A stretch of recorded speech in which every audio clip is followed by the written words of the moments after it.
Folks, welcome back to Knowledge Drop number 6, episode number 27. In this one, we're talking about the sheer power of the gun to the head mentality.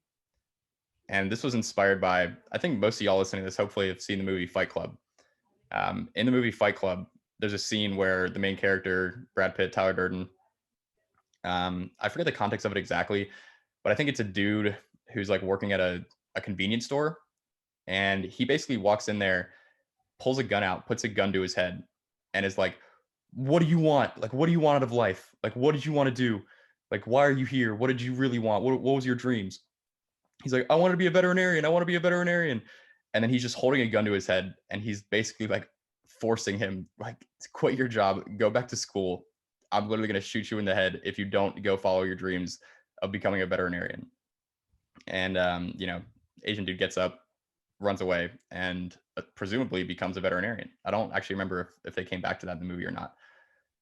But I think there's a very, very powerful principle here. And this is something that I've applied in my own life before with pretty incredible results. And it's kind of one of those things that it just shows you the sheer power of like a situation, I guess, and like your mindset and the way that you treat things. Um, it kind of reminds me of there's some statistic, I forget exactly what it is, but it's like the human body, like once, say you're like exercising, like you're on a run or whatever, and you start to get tired and you're like, all right, I can't go anymore. Like once you reach that point, you've only really tapped into like 20% of your body's like total potential. If your mind wasn't a part of it, your body could go 5 times as far as your brain thinks you could, something along those lines. Um, and the same is true in business, in life, and really with anything. And the point I'm getting at is like, if you had a gun to your head, you could probably do whatever it is you want to do, whatever you think is hard, whatever you're struggling with right now, that whatever that, say you're trying to get into ecom, you're testing products and stuff, whatever, things aren't going your way. If you go at it with the mindset of like, okay, my mom has been kidnapped, and if I don't make $5,000 by the end of this month, they're gonna kill her. If you were in a situation like that, I can just about guarantee you that you would find a freaking way to make that 5 grand, because hopefully you love your mom. Personally, I very much love my mom. And I would do literally anything. I mean, I would literally stop at nothing to save her life if that was the situation. And I think the same is true for most of you guys listening to this. The problem is people just don't think like that. People just are kind of like, oh yeah, it'd be nice to do this, whatever. Like, yeah, I'll do it if I get motivated, blah, blah, blah. And they don't make any progress because they don't have that kind of mentality where it's like, it needs to happen. If something needed to happen, you would probably make it happen. And if you can kind of like cultivate that sort of mindset in your head, then I mean, it's almost impossible not to succeed. Is this a mindset, or is this a real life thing where you quit your job today with no income so that you're forced to make it happen? Like you put the gun to your own head. I think it can go both ways. I think ideally it's a mindset thing. It's something that you do in your head where you don't actually like burn all the boats and like put your back 100% against the wall. But it's like a personality thing, honestly. Like I think that works for some people. Like for me, for example, that's pretty much exactly what I did. Like for those of you who don't know, I literally dropped out of college the same day that I made my first sale on Shopify. I literally lost money on it. It was a $6.95 sale, and I spent $23 on ads to get that sale. So I absolutely lost money. Like even I had to pay for the product costs as well. So I lost like over $20 on that sale. But that showed me that it was possible, that if I could make one sale, my thinking was, well, if I can make one in like 2 weeks with barely any experience, I could probably figure out a way to make a living doing that. And I knew that with my personality, that if I didn't put myself in a situation where it needed to happen, then I would probably just kind of push it off, wouldn't work that hard on it, and it probably wouldn't happen. So I put myself in that situation, and I, quote unquote, took a semester off college. And the deal was that, the deal I made with my parents was that if I couldn't support myself by the time that it was time to enroll in classes for the next semester, if I couldn't support myself in full, like literally didn't need to rely on them financially at all, then I mean, if I could do that, then they couldn't really tell me what to do, right? Like if I could support myself in full, my parents couldn't really tell me that I needed to go back to college because I didn't need them anymore, financially. And if I couldn't, then I would have to go back to school and I have to graduate and get a job, which is something that I really didn't want to do. So I put myself in that situation. All the Asians or first generation immigrants are fucking losing their shit right now. It's like, doesn't matter how much money they make, their parents are still going to tell them what to do. Yeah. I don't know. I mean, I think that can definitely, like, if your parents are like that, that could definitely put a strain on your relationship. But I don't know. I mean, for me, that's what I needed to do. And so I did that. And as soon as literally the day after I dropped out of school, I woke up at 6 a.m. the next day, ready to go. Like I started working all day, every day. All I was doing was working on business or delivering pizza. I didn't do anything fun. I wasn't drinking, wasn't hanging out with my friends really. Like that's literally all I did because I put myself in a situation where that was the only option. That was literally the only thing. It was either I was going to figure out a way or I was going to die trying. Like I can't tell you how much I didn't want to go back to school. Like that was just not an option for me. And obviously that's not like a terrible situation. Like it's not a literal gun to my head. I'm not going to die, but doing that is really what, like, I guess motivated me or gave me like that push that I needed to really go all in. And then from there, I mean, it didn't even really take that long. And maybe I'm a special case, quote unquote, I got lucky, whatever. But that's kind of how it happened for me. And I'm not necessarily recommending that for everyone because I do think it's a personality thing. But if you know that you're the type of person, kind of like me, who just needs that back against the wall and you know that if you do that, that you'll probably figure it out. I think it's honestly a great thing to do because like, what's the worst case scenario?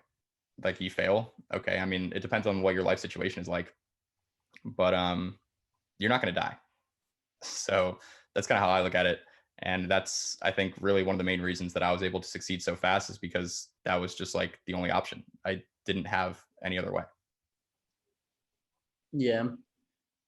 So there are different approaches to this. I took a very different approach. And one thing I would kind of want to caution people against is that if you have a well-paying corporate job that isn't like absolutely hell, I would caution against quitting because yes, that puts a gun to your head. Yes, that not getting that steady paycheck is going to light a fire under your ass. However,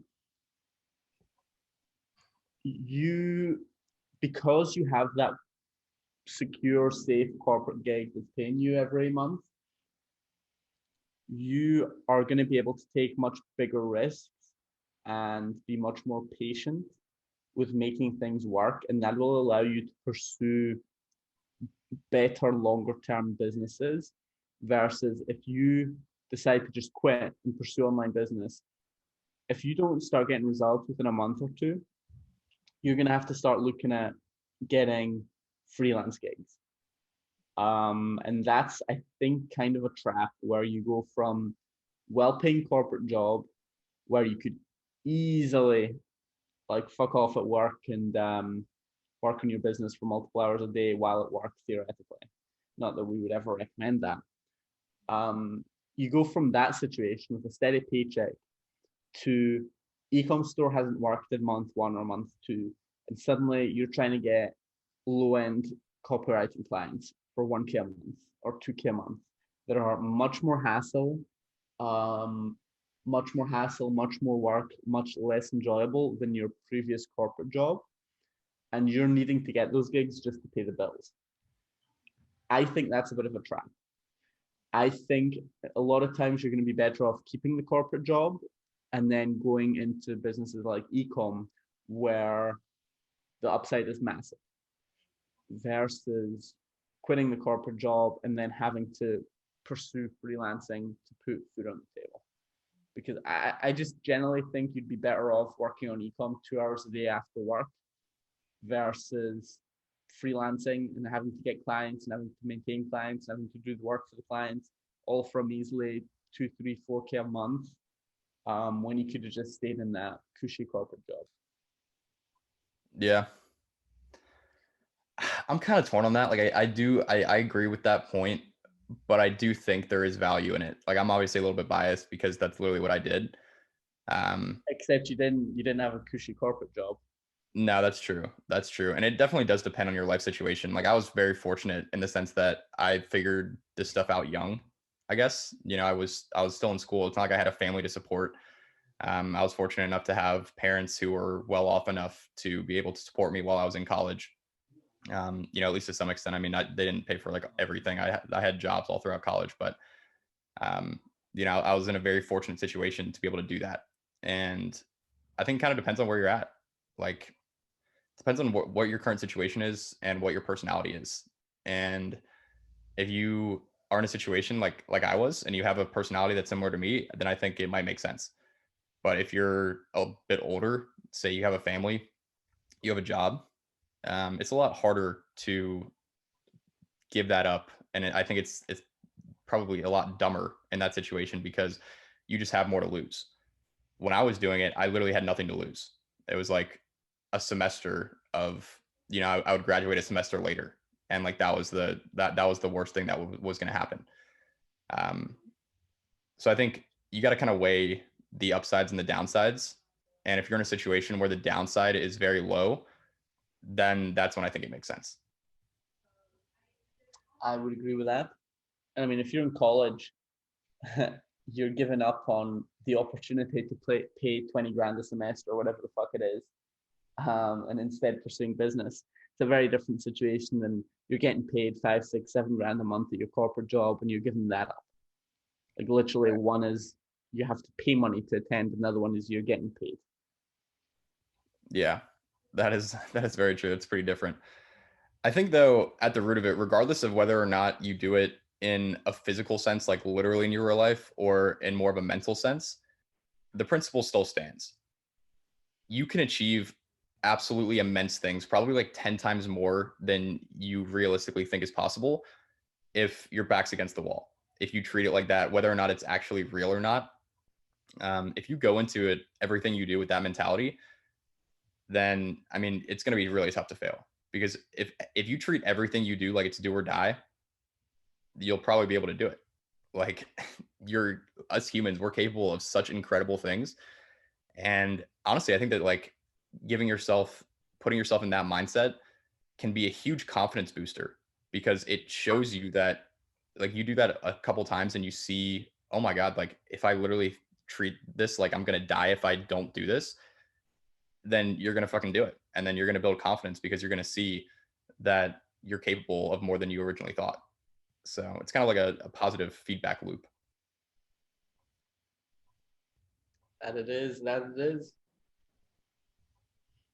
So, guys, I think that's going to wrap this one up. The power of the gun to the head mentality cannot be overstated. Seriously, such a powerful thing. Everything you do, I literally did this like earlier. I was doing dead hangs on a pull-up bar, and I wanted to give up after like a minute, and then I was like, no. And I literally like thought about this. I was like, I literally have a gun to my head right now. If I don't stay on here for another at least 30 seconds or whatever, I'm gonna die. And what do you know? Like I did it. It wasn't that difficult. Obviously, that's like a pretty simple example, but if you go at things like that, it's just such a powerful way to think. And I think like we need that. I think a lot of people need that. Um, if you're lacking motivation, try this. Go with everything you do. Like you will literally die. Your mom is literally going to get shot in the head if you don't do it. And you'll probably do it. You'll probably be able to do it, most likely. Schmitty, you're such an inspiration. What a savage. I see some David Goggins style YouTube videos coming to your channel soon. Oh Lord. Literally Yeah, just maybe. hanging from a pull-up bar for 5 minutes. Yeah, I'm just gonna start yelling at people on YouTube and calling everyone pussies. No, probably not. But guys, that's the episode. We'll talk to y'all in the next one.